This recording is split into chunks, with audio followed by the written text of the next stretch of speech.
What up, Grizz Nation, and welcome back to another Grizz 901, your number one Memphis Grizzlies post-game show. And you know, it's not even close. We are coming off of another late night tip, and my God, pretty tired. And I know Nate, he might be tired, but my God, he's fired up. So I hope you'll join us, and I hope you'll have a lot of fun with us as we get through the entire night. It should be a good time. We're going to try to keep this as long as possible, but if for some reason everybody else is asleep too, there's no reason to kind of just beat a dead horse. But we have a lot to get into as the Grizzlies go down to the Golden State Warriors, 123-118. Now that sets them at 3-4 on the road this year, and it gives them a record one game above 500 at 7-6. So the Grizzlies have a chance to come back home now, to which they come back home to 7 of the next 8 games. Will be in the grindhouse, but we have so much to get into as we always do. We're going to break down the game from the top. Then we'll get into a little Grizz trivia, which could be a little foxy tonight, a little allusion to that.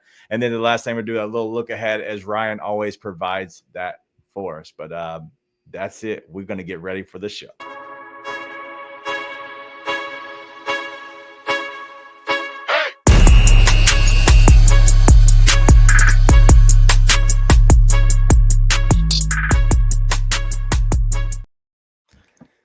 Nate, what's up, man? How are you?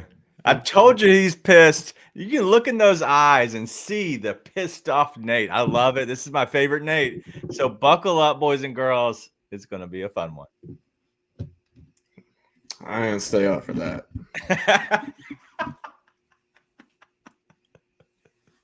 Look, I'm tired.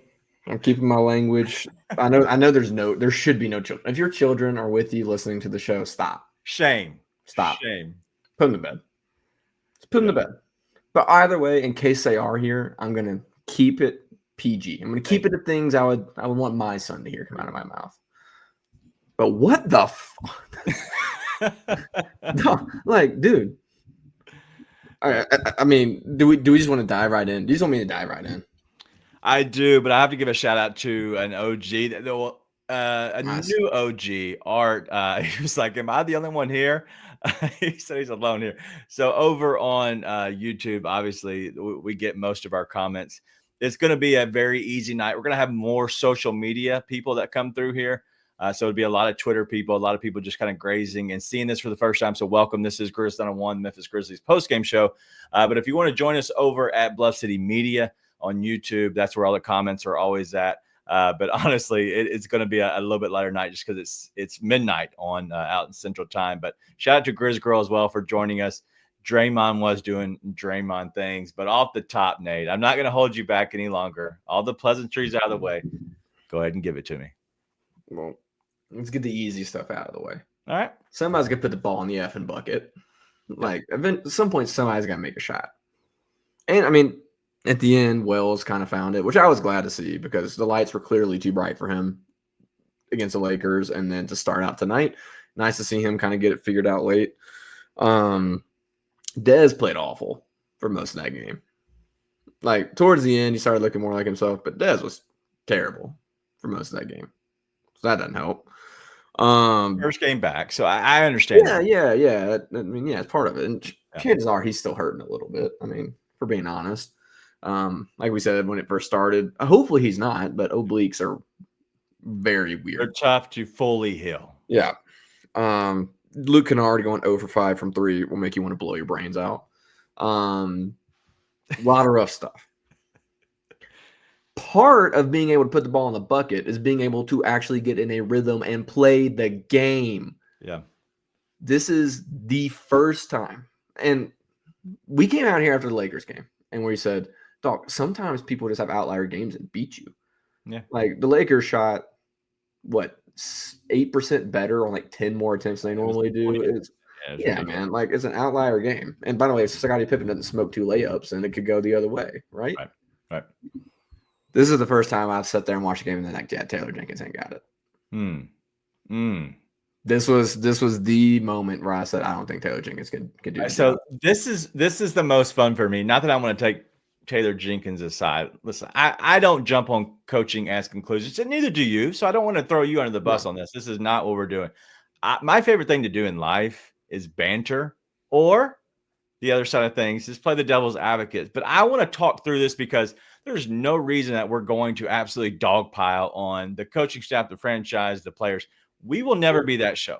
We will never be the show that dogpiles on anybody, that completely just throws a shovel on somebody, just shovel the dirt on them and put them away. I think it's always good to talk through things. And so thank you for joining us over here. Too Cozy 843 is saying we're beer. We're tier B. Listen, you got I an need, excuse. I It's need a late. beer. I need a beer. I need a couple. Tier B, not tier A, but we're also not tier S, which just means like we're not the worst of the worst, but we're obviously not the best of the best. We're kind of in the middle right now, and we're without Ja Morant, so I have to give a little bit of love to that. Like, we're not there, but we have some room to grow. We're putting away these bad teams because of the play style, but these good teams, that's where we struggle. But the Taylor Jenkins stuff, your issue is mainly playing too many guys, too many minutes. Is that your?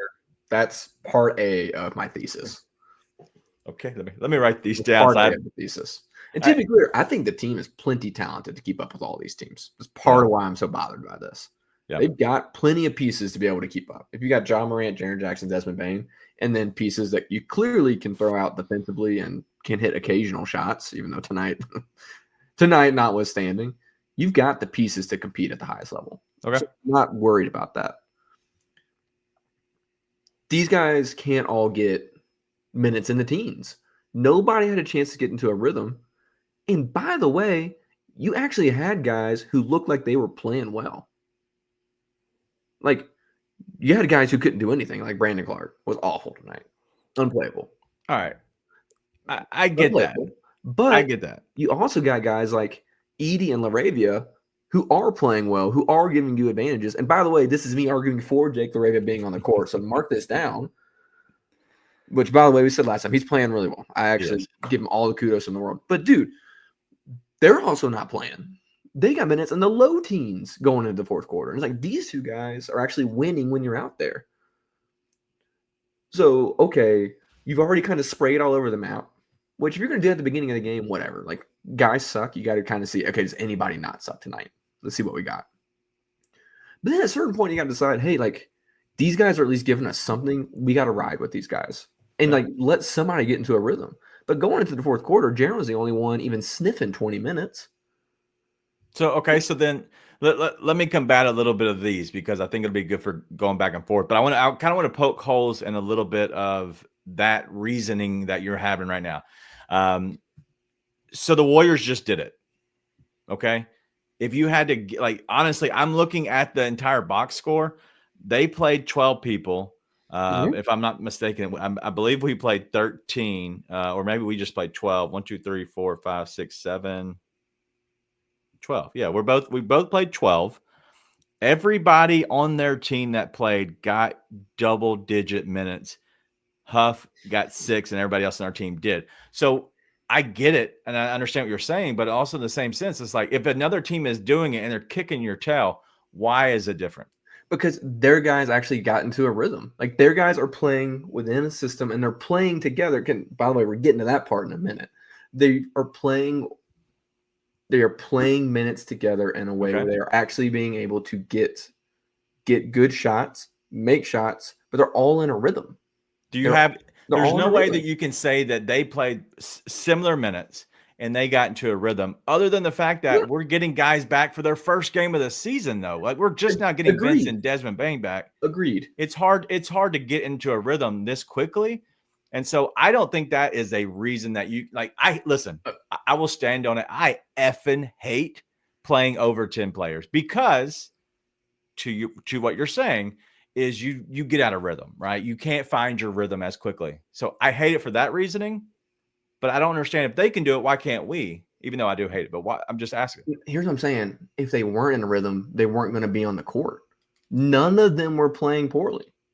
But instead, you just keep going back and forth to guys who are playing poorly. And eventually you got to be like, hey, like, Jaren's playing well for us. Zach's playing well for us. LaRavia's playing well for us. Like, I'm sorry, but like that is what it is. Those are the only three guys giving you anything. Now, who are the guys who give you the best chance with those guys on the court? And you just keep going and bouncing around. And then by the time somebody starts to look like in the rhythm, you pull them out. Like Edie's playing well and you pull him out. Ravia's playing well and you pull him out. And it's not like you're pulling the Ravia and you're like, okay, now we're gonna go like with John Morant or Desmond Payne. It's like, no, we're gonna go to Jay Huff and Santi Aldama. Like, and I was big. I said, I think they need Santi to play well to win this game. So I was not against that. But I'm like, you're going to something different, and there's no reason to. It's not like Jake's tired. Right. It'd be different if Jake's played like an entire quarter straight, but he hasn't. I'm not saying that any of them are tired, but the reason I was smiling at that is because this offense, all right, what is it?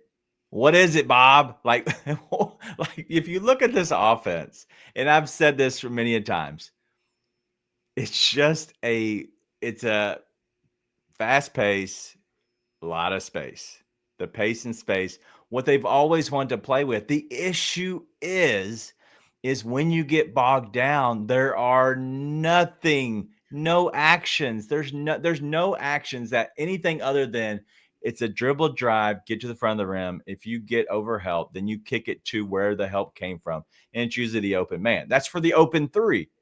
The problem is we suck at shooting three-pointers. So how in the hell can you love this offense if you're a bad shooting team and you can't get your players in rhythm because you're playing 12 people, to which you have to play Clark because you paid him, but he fits into this offense the worst of all of the players because he's standing out in the short corner. Why? Because he made 1 out of 19 probably this year. Like, he should never go to the short corner. Like, just if you see it, run. Don't go that way.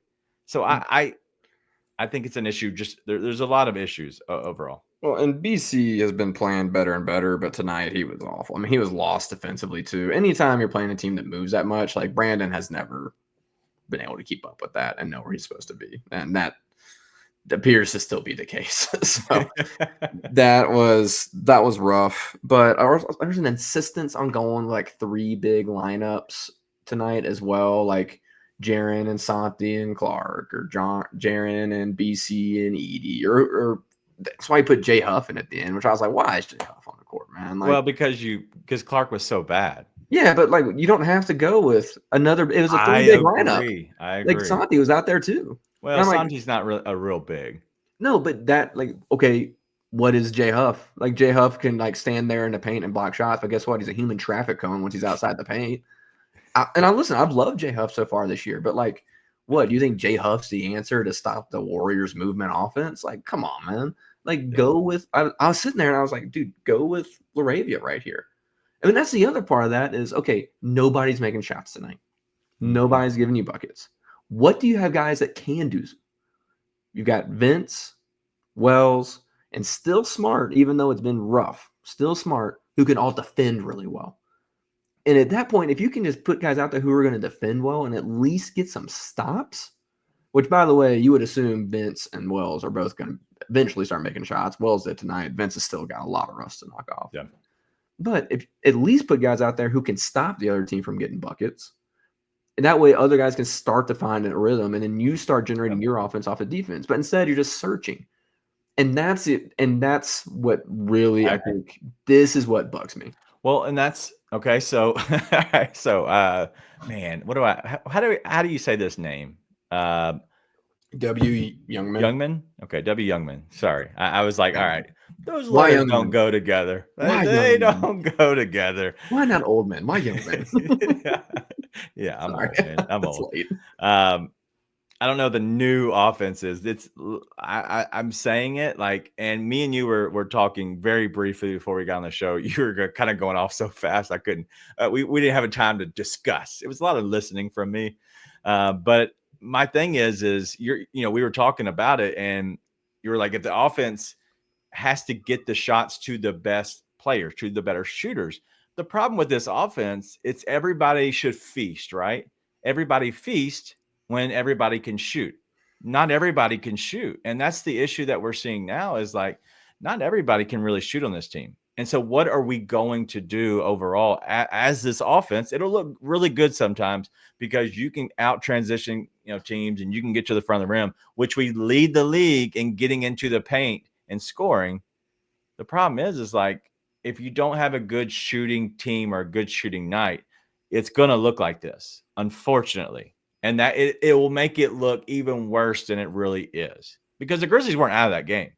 If they got down by 12 or 14 at one point, and we'd only made 4 3-pointers. If they changed that, it was like 14 for them and 4 for us. If we'd had 7 3-pointers, it's a close game, right? You're talking about a 3 to 5 point game. It's not that bad, but it feels so bad because you don't feel like that next shot is going to go in either. And so, like, none of these shots, they missed 19 straight 3-pointers. 19. Right. That's where it all comes down to. I think that it all will look bad, and I think the coach will search for lineups when you can't shoot. My problem is there needs to be a what do you call it? A priority, or there needs to be a roster you put in your lineups. Like, hey, buddy, looks like you fell out of the 10-man rotation. Sorry about your luck. Maybe if you get another chance, you can play your way in. But this is it, the pecking order. That's the word I was looking for. The pecking order. There is no pecking order right now. And I know guys are coming back, and I know they're trying to figure things out. But I don't know how you get a pecking order right now because I don't know if there will be ever a pecking order, honestly. Well, and that's the other problem. And it doesn't even come down to the pecking order. By the way, Slim Spain fan club, we'll get to the positive eventually. That's not what 100%. It's about. 100%. Not right now. It's not about being positive. Right now, it's about getting this off my chest. They're always reacting. Like the Grizzlies are always waiting to see what the other team does. They're never making the other team see what they do. It's all reactionary. That drives me nuts. Because against teams like the Warriors, like the Warriors are the best at what they do. They have been for forever. And credit to them, I didn't think they had the roster this year to be able to do it, but they're doing it. Clearly, they're 10-2. Oh, on that, this offense, this fast-paced style offense, it covers up so many flaws. Like, I get it, but it's not real because when the ball slows down, they have the best shooter in the game still. That will cover up some flaws as well. I just think this is a regular season type offense. So I think they're going to have the same issues at some point, especially if there's injuries. Well, you and me talked about this way early in the season. I was like, I think this will probably flame out at some point.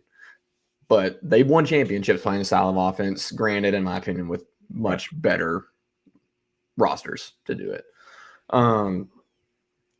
You can't sit there and decide, hey, we're going to see what the Warriors do, and then we're going to try and match up with that. Like, at some point, you have to determine the game. Yeah. And you're constantly reacting, and your team's on its heels. 100%. Which is what happened the entire game. Like, the Grizzlies are on their heels the entire game. And I talked about, hey, like, eventually you got to guard Draymond Green at the 3. And we're both like, well, I mean, eventually players have to know to do that. But there's a reason the players don't know to do that. Because they're on their heels reacting. And we have seen it play out 1,000 times. Taylor Jenkins is a reactionary coach. He's a reactionary coach. Yeah. They don't ever get to what they want to get to on offense in this new offense. The only time they do it is when they get the ball in Jaren's hands and say, Jaren, go get a bucket, or put the ball in Ja's hands and say, Ja, go get a bucket. Occasionally, if Dez is cooking, they could do that with Dez too. Yeah. But otherwise, they don't run an offense. They don't run a style that's, hey, we're going to go do this, and we're going to get to what we want to get to. It's, hey, we're going to pass, we're going to run around, and we're going to see what's open.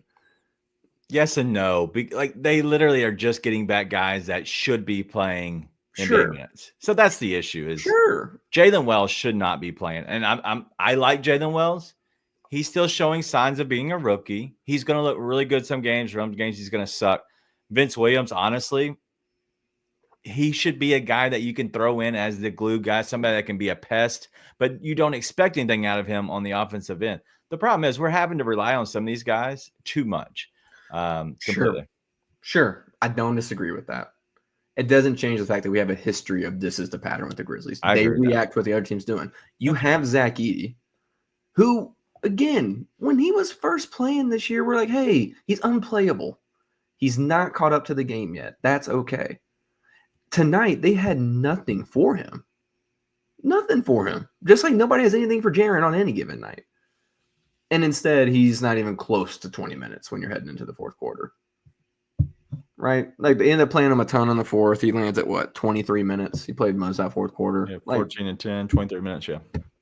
Like, dude, he is playing super well, but the Warriors are small, so they react to that. It's like, hey, man, eventually you got to give something up, but hey, what are we going to get instead? Yeah. What are we going to make them match up with us on? There's no enforcing our will. And I know that's what they talked about early on. That's not happening. And honestly, to poke holes in that, it's hard. It's, for one, them saying that was the dumbest thing, because he's an effing rookie. You're never going to play through him, especially if you're bringing in an international style offense that isn't going to be built for that type of a player. So you're putting this together with this, and they don't go together, and you're just like, F it. We'll figure it out eventually. That's what it looks like. And Edey himself is not the point. No, he's been fine. Your team, if you are a reactionary coach, then your team is a reactionary team, which means your team is, unless they get into a rhythm almost by happenstance, they are not asserting their will. Like, eventually you got to take the game to the other team. You can't constantly wait for the game to come to you. And that's what they do as a team. And they are following their lead. Well, that's the thing that stands out to me. That's the thing that really pushed me over the edge. Yeah, yes and no. I think you can enforce your will. Their style of play is a tsunami. We saw it against these bad teams when they were knocking down threes, when they found a flow. It's an absolute tsunami. Very similar to the way the Warriors are. It will just punch you in the face. You're just like, what just happened? I just got hit by a truck, right? And that's how it feels. The problem is if what do you do when everything isn't going right? And that's the problem. And I don't want to be the guy who's giving excuses. I like to talk through things, and I like to figure out why. I've been very much on record saying I don't like some of these things that we're doing. I don't agree with the offense. There's a lot of things I disagree with, but that's what they're doing. It's not my job to say, hey, you should do it this way. If that's your job, you're getting paid millions of dollars for it. I'm never going to just say you're a complete idiot. But I do think that there needs to be some. No, I'm not saying you are. There needs to be some changes and some tweaks. The problem is you add all these tweaks up that we're seeing, and we see a lot of what's been happening over the former years, and we're just like, oh my God, like it's happening again. It's PTSD, and I'm not friendly with that. I just think the team, anytime things aren't just completely cooking for them, they're on their heels. 100%. I think there's a reason that the team, when they get down, they never seem to be able to get over the hump. Yep. That's been a consistent trend. I think they're always on their heels. And I've said this to you a couple of times. It feels like Taylor Jenkins is trying to play chess, but dude, the game's checkers. Sometimes you just got to go win checkers.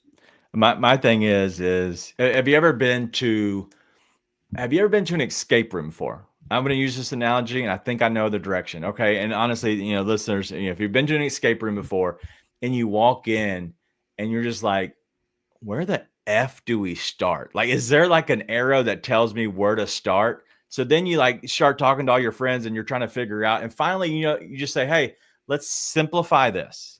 Okay. This has this. Let's make it make sense. And let's just figure out this scenario. And once we figure out that, we should point us in the right direction. So you just simplify everything, right? I think right now he's in the room and there's so many places he's like, I could start there or there or there. And he's overwhelmed. That's a problem, though. And he's so lost as where do we go? My thing is he's getting back his players. This is the time to say, let's simplify it. Let's go back to the basics. Let's go back to 10. And once we figure out our 10, then we can go to the 11th guy, or maybe even start with 9 and then go to the 11th guy eventually. Once you start getting in the rhythm and you get these players that are all feeling more comfortable, you add in a piece or two to make your life a little bit harder. Right now, unfortunately, there's a lot of moving pieces. There's a lot of people that should not be playing that are playing, and they're in bad matchups. And so at that point, it's a struggle because you're trying to tell this human that you've been with for the last few years or the last few guys, you're close to, that they just don't have it anymore, and you're seeing it kind of slip a little bit. Yeah, but also like, and I get that there is a human element to it, but Yeah. dude, that's what that sort of sums up everything for me. What you just said, which is you don't know where to start and you're feeling overwhelmed. Yeah, for sure. It's your job to know where to start and not be overwhelmed. That is the job. It's your job to make those decisions. And again, tonight is just it's a microcosm. Right. Again, if you have guys just make a couple of shots, actually no, you still would have been down by like 18. So no, I think you flip some of those because there's less. Some of them maybe, but you're still probably getting beat. So the Grizzlies shot. Let's go through a little bit of this. Let me send some questions to you because it's easier for me to control this, and I can kind of get your thoughts on a lot of these. The Grizzlies go 7 of 42. They were 4 of 30 something at one point, 4 for 34, I believe, at one point. They end up going 7-42, 16%. The Warriors go 19 of 46 at 41%. You're talking about a difference of 12 made threes, right? And then they shot 4 more. That tells a lot of it, but that's honestly, you can't have it that bad. It has to be better than that. You either have to guard the 3 or you better shoot the 3. It was neither tonight. Right. And it was pretty brutal all around. And again, like we said at the very beginning of the show, let's get it out of the way. Guys got to put the ball in the freaking hoop. Eventually you got to be able to just make a shot. And they couldn't until like the last 3 minutes of the game. And all of a sudden, Jalen Wills couldn't miss. So you're 100% right. And I'm not sitting here saying like, oh my God, because of this game, like I think Taylor Jenkins can get the job done. I think it's been a few years if you kind of keep seeing like, hey man, like this adjustment doesn't seem to be getting made. Hey man, like this same thing seems to keep happening. Hey man, like the team's on its heels again. And eventually it's like, hey man, the team can't be on its heels. The team can't constantly be reacting every time something's not going their way. And this was the first time I was like, man, like why does this always happen where the team's on their heels if things are going poorly? And that's what it felt like. And it felt like he didn't know what to do. Which I mean, again, sometimes it's like everybody sucks. Like, what are you gonna do? But it felt like he was just kind of like, even the things that would work for you is like kind of panic and go past that. Right. And there's no actual plan to go ahead. So yeah, man, tonight was the first night where I was like, I don't think he can get it done. Yeah. And I've never said that, and I'm not a TJ hater. I think he's a good coach, but can he develop that plan and get the team to do what they need to do to win at the highest level? Doesn't look like it. Yeah. So I would love to be wrong. But it's rough. I'm going to hold off on that. I'm going to wait till Ja gets back and they have, some games together where they can kind of get to a flow before I go there. Now, if this was with Ja and we're looking this bad and, he's been back for a little bit, then yeah, that's different, right? I'm going to hold off on that. But by all means, like if that's how you feel, that's how you feel. We'll never say that you're a complete idiot for thinking a certain way as long as you have a reasoning for it. And I'm always down with open conversations, whether you feel completely against the way I feel. We'll always be able to go back and forth, me and you, but also, all of us in the chat. I think we're on the same place. This is a very positive place. Sometimes we got to get it a little bit off of our chest a little bit, but this is the Grizz 101 post-game show for the Memphis Grizzlies. We're gonna continue on probably similar to the last game, because last game we ran over into the 40 minutes of just a complete breakdown of the game. I want to hit on a few more things, answer some of the questions in the chat, and then we'll get into a quick Grizz trivia and then a quick look ahead, if that's cool with everybody. I know it's midnight, or actually 12:20 here, and then on the West Coast, I believe that is 10:20. So it's getting late for everybody else out there in Cali. For joining us and you're a fan of the Warriors, welcome. By all means, let's hang out, let's chat. Speaking of the Warriors, Andrew the GOAT says the referee is trying to help the Grizzlies back into the game. Honestly, Yeah. It looked like they swallowed the whistle for a lot of those calls when they were doing the tie-ups. Yeah. And this is not me saying that it was unfair towards the Grizzlies. It was a terribly officiated game.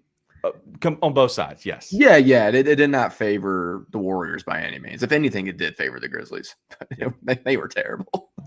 No there was some old lady right next to Steve Kerr that yelled, "You guys are terrible," and I was kind of like, "Yeah, she ain't wrong." All right, so a lot of these Slim Spain fan club was talking about, which, listen, I love that. I don't know if I've ever seen that. Especially the is that like kind of a little high top on old Slim Spain? I got a little question for you. If we don't have Bane, Tripp, Vince in the starting lineup for the next game, I'll be shocked. So what say you? Do you think Sunday we get Bane back 100% back in the starting lineup? Jaren's going to be in the starting lineup. Vince is the question, because Bane's coming back in the starting lineup 100%. Is it Vince? Is it maybe Marcus Smart off the bench again? Or maybe they go Jalen Wells again? I don't know. You might go Vince for the length side of things. I'm trying to think, because Murray is out for the Nuggets, right? This. Yeah, Murray was tonight, I believe, and Jokic was. Jokic just had a baby or is about to have a baby. Either way, well, congrats to Nikola Jokic. I'm sure he's listening. I hope. Sure he's tuned in. Nicola, please enjoy paternity leave. Take your time. Maybe a week. Take a week. May your child be as precious as your horses. Yes. How would if your horse had a baby, wouldn't you want to be there? So just imagine this by 50. We're so stupid. We are stupid. This is way past my bedtime. You might put Vince out there just for the length factor. Because Michael Porter Jr. Wells is still, he's 6'8", but I think we'd agree he's 6'8" because of the hair. Yeah. Hey, real quick, Jamal Murray was back tonight. He had 16, 6, and 8. Then I think you would probably still go with Wells. Wells has played really well. Like, I don't think he has done anything to not start. And I think for Vince, being able to come off the bench against bench competition to knock that rust off and get back in a rhythm is more beneficial right now than for Vince than it would be for Jalen. Yes. And part of that also is, again, I talked about this at the very beginning. Basketball is a rhythm sport. Like, you want guys to get in a rhythm, to be feeling good. And Vince being able to play against a bench unit and be able to defend that, feel really good defensively, not have to deal with guys like Jamal Murray right off rip, and then probably, hopefully, see the ball go through the hoop a couple of times, is beneficial for when you get to the end of the game and you maybe want to close with him. Right? But not necessarily to start. Yeah. Unless you start both guys. Which would change things a little bit. I want to throw this up because I believe it's Wayno. Here we go. Yeah. Wayno. Tell me about that international Santi and the perfect system. Oh, wait, dude. Santi has been bad right now. But yes, if he's making his threes, he's good. He's not hitting his threes. So at that point, yes, he is bad at the moment, but I'm not going to completely just, put him away. That's the other thing too, though. Santi, when they had no choice but to play the guys they had at the beginning of the year, like, Santi did a lot more than just make threes. But if you sit there and you're like, hey, if I don't make these shots, I'm getting pulled, I'm getting yanked, which is what's happening with these guys, then it's like, okay, you don't have a chance to decide, hey, I'm going to take it to the bucket and see that one go through. And then that's going to make me feel better about this. Then your confidence starts to rise. It's a rhythm sport, man. And if you're constantly getting yanked and guys are getting yanked left and right, that's what bothers me about the too many minutes, man. No one can get in a rhythm. Yeah, absolutely. Shout out to Garibaldi's. AC Surreal. Oh. Garibaldi's. I have so many of those. They literally live. Yeah, you do. 2 minutes from there. That's correct. Me and we're friends. All my and see, hey, okay. I'm telling my story. Damn it. Sorry. It's late night. I can cuss. So all my kids, our sports teams, we always have our end of the year party at Garibaldi's, but that's my story. Go ahead. You're talking about real stuff. Yeah. Well, I'm just seeing Art in the comments. I'm not disagreeing. If Santi's not making threes, what is he doing? Can't rebound, can't play defense. That's just he's been rebounding that's well. That's Santi of past years. If you watch him in the beginning of the year, he is playing much better defense. It's not elite. He's not swatting stuff. Nobody on our team is. That's not true. We have Jaren Jackson Jr. on our team. Did you see him overplay? Okay, everybody has one. Trace Jackson. I thought the same thing happened to Anthony Davis too, who might be the best. I agree. It's just stupid. He is rebounding. He is playing much better defense. He's also doing a much better job of getting to the bucket and scoring in the paint. So he's doing all that when he's able to get minutes and get in rhythm. And again, I think I'm not going to sit there and say like LaRavia is not playing well. I think LaRavia is doing a lot of really good things. Right. So if you want to say LaRavia is playing better than Santi, I'm not going to sit here and disagree with you. But you sit there and say lately he regresses to his old self. I'd say lately you've also got a bunch of guys coming back and minutes have been kind of spread around in a complete chaos. I don't think that's a coincidence. All right. Let's if it's cool with you, we're running up on our 40 minutes and I don't want to be here all night. It's not cool. I'm just I have a basketball tournament to coach tomorrow. So our first, I got to be up early. But I will say tonight the Grizzlies do lose 123 to 118 to the Warriors. The Warriors played well. The Warriors have been playing well, just overall. But just looking through this, let me ask some questions. I want to get your opinion on a couple things. And so very brief. I don't need your long-winded answers, but I do want to have real answers. I want to, kind of hold your feet to the fire a little bit. But I will ask for your lineup before we get out of here, because everybody's getting back healthy. I want to ask your lineup. I love this. There's nothing like this makes me laugh so much. I haven't seen Miko's S ever. And shout out to you. You're just coming in, laying it on the table. Taylor Jenkins is terrible. Just walking in, first time here. You didn't wipe your feet. You didn't say hello. You didn't say hi. Nothing. You just walked in and just said Taylor Jenkins is terrible, and you might even have closed the app and said peace out, baby. But no, shout out to you. Listen, speak your mind. I love it. But I do want to ask some questions. Brandon Clark tonight, 2 points, 5 rebounds. Jaren played well, 32 and 6. What are you seeing out of Jaren right now? He knows what he wants to get to, and he gets to it. And he knows nobody can stop him. He's dominant. Is anybody watching Jaren on his post moves? What's Jaren doing now? He's going to his right. He's going back. He also did it last year. We talked about this as well. But not much. Not much. No. But if you saw, I don't know if you saw this, Kyle Anderson was overplaying him so much one time. He literally just spun and there's nobody there. And Kyle Anderson kind of looked at him and smiled like, all right, I guess you're going the other way now, because he was always left hand, beat it beat it down. And then he's going to go up no matter what. Well, Kyle Anderson was like, I'm just going to overplay and see what you do.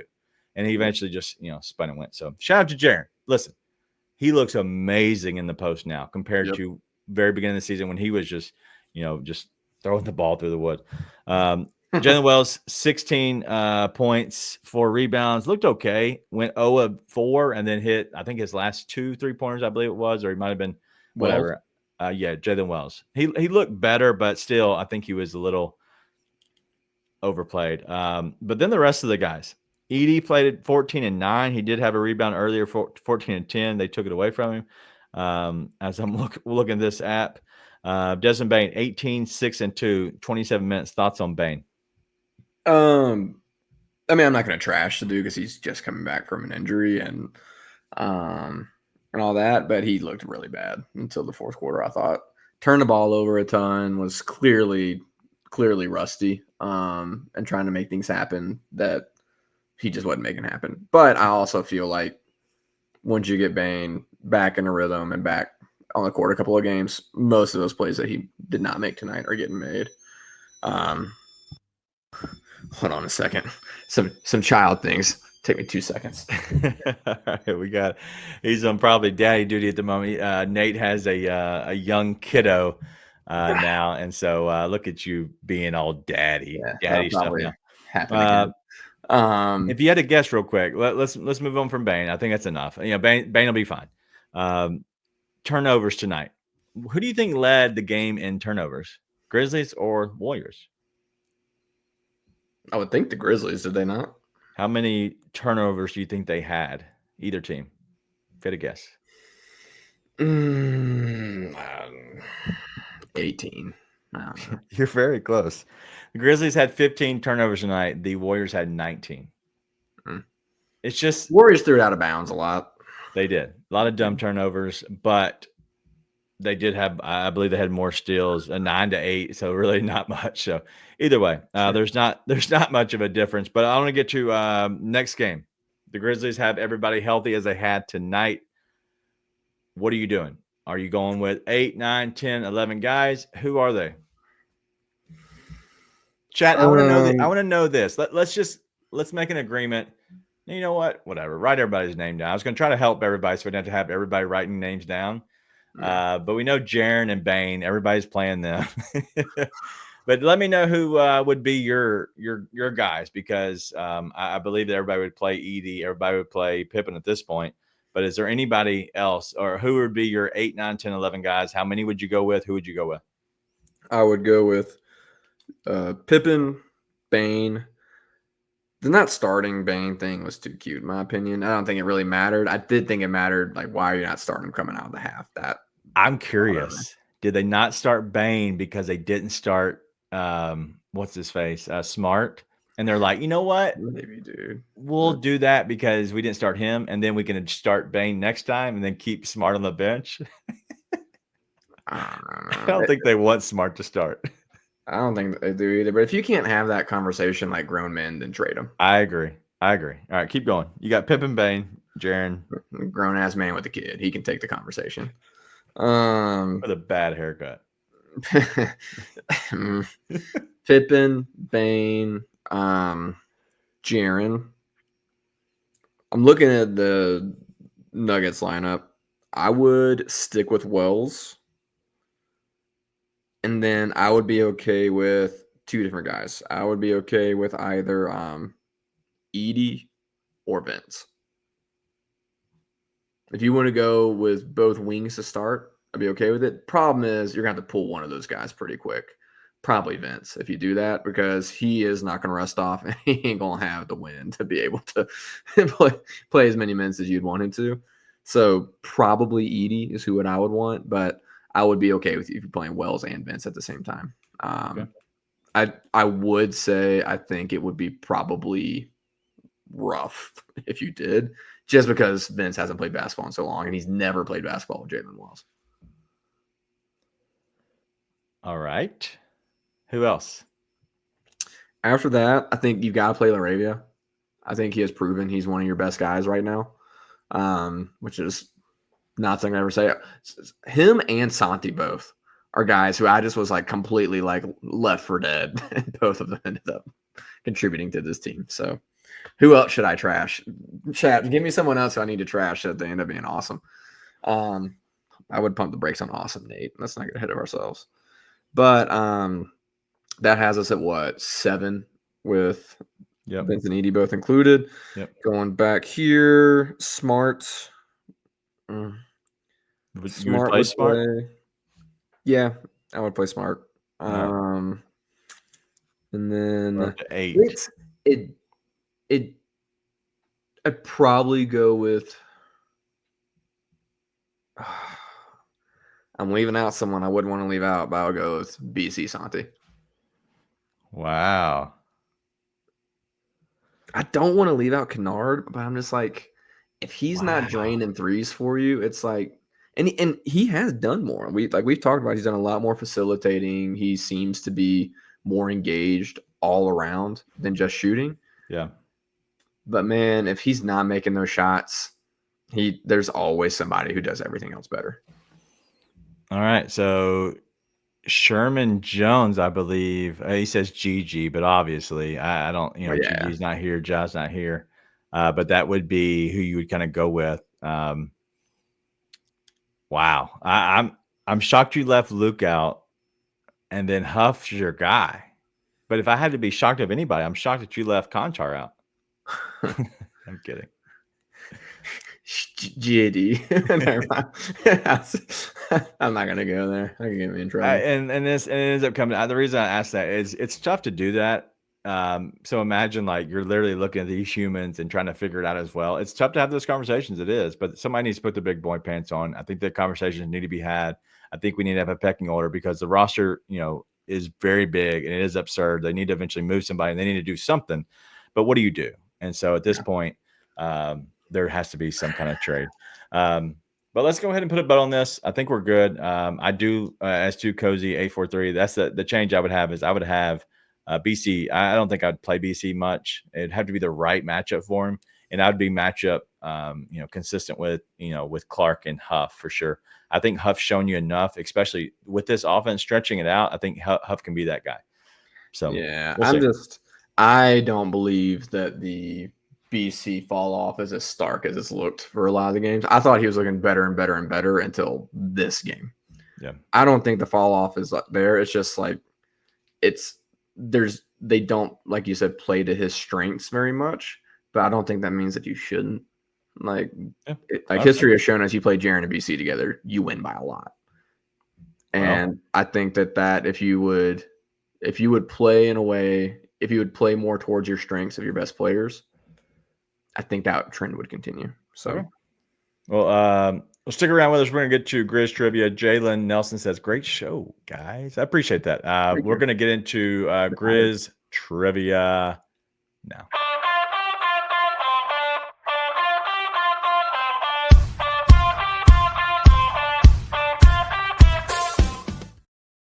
This is Grizz Trivia tonight. Somebody scored 60 points tonight. Any thoughts on who might have scored 60 points? First 60-point game of the season. Somebody bombed 60 tonight? Somebody bombed 60 tonight. Against the Timberwolves, if that helps you. Really? Was it Fox? Foxy, man. Wow. Fox went off for 60 points tonight. And if I closed... Okay, I was about to say, if I close this, I'm going to be pissed. All right, so the Grizzlies. And Wolves won anyways. And the Wolves won. 130 to 129. Shout out to that game. We're going to get into our look ahead here in about 3 or 4 minutes. We're going to go through a quick Grizz Trivia. The Grizzlies' 60-point game was by who? 60-point game? Ja. Never happened. Trick question. The Grizzlies have never had a 60-point. He got 57, didn't he? No, he had 52. Oh, I guess one was 57. So the Grizzlies have had one 50-point game from what I'm looking at here, unless the stats are completely wrong. One 50-point game ever, and it was by Ja. But if you had to give the top 5 guys, and I'm going to have Ja has 3 or 4 of the top. If you could give me the top 5, Ja included, highest scoring games ever by Grizzlies players. Excluding Ja? Excluding Ja. So Ja's one of the 5. I just gave you that, right? Okay. So who are the other 4?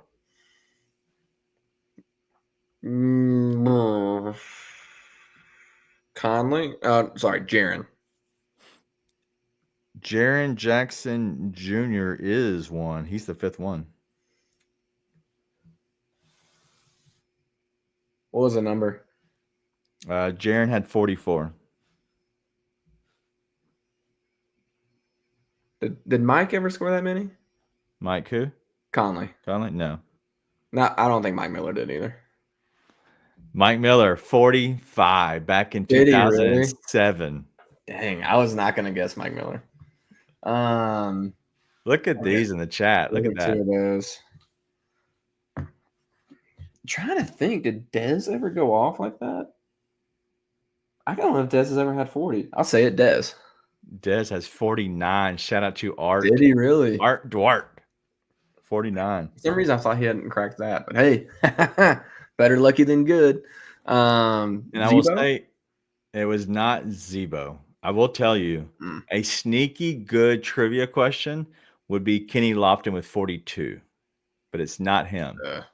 He's like 8th. I'm glad it's not. 7th, actually. He's 7th. I'm glad that's not one of the answers. Mark. Mark Gasol is he's had 42 as well. Him and Kenny Lofton together. I hate that. don't do that. OJ. OJ Mayo, I couldn't find him. Okay, Rudy. Yeah, 41, but he's not the fifth. Courtney Lee. It's somebody you're missing that you know who they are. It happened in 2024. Oh, Gigi.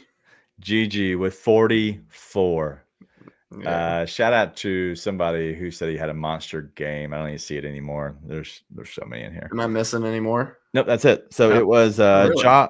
So Ja had a 52 burger, and then it was 49 by Bane. Ja again with 49. Ja with 46. And then Mike Miller 45. Gigi 44 and Jaren 44. And then there's 2 other 44s by Ja. Like Ja is obviously littered through that. So big country. Lofton says hi from Shanghai Sharks. All right, let's get to the look ahead real quick. We always do these for the next game. The next game is on Sunday, but it's also a double dip. But the Denver did lose tonight, so you're going to hear Ryan talk about the 5-game win streak they're on. Well, they lost tonight. They're without Jokic, but this was sent in this morning. So here's the look ahead with Ryan. Let's look ahead to the back-to-back 2-game mini-series at home for the Memphis Grizzlies, starting on Sunday against the Denver Nuggets. They'll play them on Sunday, turn right back around and play them again at home on Tuesday. Denver's currently on a 5-game winning streak. Let's look at the wins and losses a little bit here. In the Nuggets, 3 losses so far, 10.7 three-pointers made on 35 attempts per game. That's 30.5% in losses. In their 7 wins, 13.7 three-pointers made on only 30 attempts per game. That's 45.3%. So you might be saying, look, it's only 2 or 3 difference in threes here. Why is that such a big deal? Obviously, the percentages are a huge difference, and the attempts. So maybe teams are corralling Jokic more, doubling, forcing him to pass out and not dominate the paint. And that's why you are getting more 3-point attempts. Yes, 3 threes doesn't sound like a massive difference, but in an NBA where the league average margin of victory varies from 4 to 7 points, 9 points added in 3-pointers made is a big difference. So it doesn't seem like a lot, but a big indicator, I think, for the Grizz is what is their strategy going to be trying to control as best they can what Jokic does. Look, Jokic plays almost 40 minutes per game. He does everything for the Denver Nuggets. You can throw doubles at him. He will pass to the open guys. You can play him single. He will go score points. So Grizzlies in the past have been more of an overhelp, let's trap, and rotate out and use our athleticism kind of team. So let's see if we can turn the Denver Nuggets into a higher 3-point volume team and hope that they are just shooting poorly. So you can do what you can to hold Jokic and Murray and that great 2-man game between them down. But the great ones like Nikola Jokic, you can only do so much. And whatever you throw at him, he's going to have an answer for. Let's hope that answer for 2 close, fun Grizz wins next week will be he's passing around to all the role players and they're missing a bunch of shots. All right, that is the look ahead with Ryan. The Grizzlies take on the Denver Nuggets Sunday at 5 o'clock Central. And then it's a double dip kind of back-to-backs. They play on Tuesday again at home against the Denver Nuggets. It's a Tuesday night at 7 o'clock. So any quick thoughts on here, and we'll kind of end the show? Yeah, I think the Grizz could come out and play really well. Okay. I think they could come out and beat that Nuggets team for sure, especially if Jokic isn't there. Yeah, for sure. I think they will have to play well regardless. I don't think they can just kind of skate if Jokic isn't there. But I think even if Jokic is there, if they play well, they can win. Yeah. I still believe in this team. I think they have really good pieces. I think Taylor Jenkins is a good coach. I just think it takes some moxie and some adjustments to win at the highest level. And I'm yet to see something that makes me believe that in him. I'm saying actually stuff that makes me not believe that. Regular season-wise, I think they can show up and win any night against anyone. So we'll see. It'll be 2 good games. It'll be a good test to kind of find out what they have. if they have it, man. I think they'll bounce back big time. Coming back home after a long road trip. Then now they have 7 of the next 8. They're going to be at home. So it's going to be a fun time to be a Grizzlies fan, especially if you are a local fan or from somewhere around that you can get to the games and get to the grindhouse. It'll definitely be a good time. But I think that's all we got tonight. It was a fun show. Got a little stuff off our chest in the very beginning. Talked to a little bit in the middle. Had a good Grizz trivia and a good look ahead. We will not have a show on Sunday. We don't have shows on the weekend. So if you're joining us for the first time, every weekday night we'll be here immediately after the game. The game ends. I push the go live button, and then we see you there in 2 minutes. But I am Daniel. That's Nate. As always, this is Grizz 991. But we'll see you all Tuesday night. Be nice and tell your friends.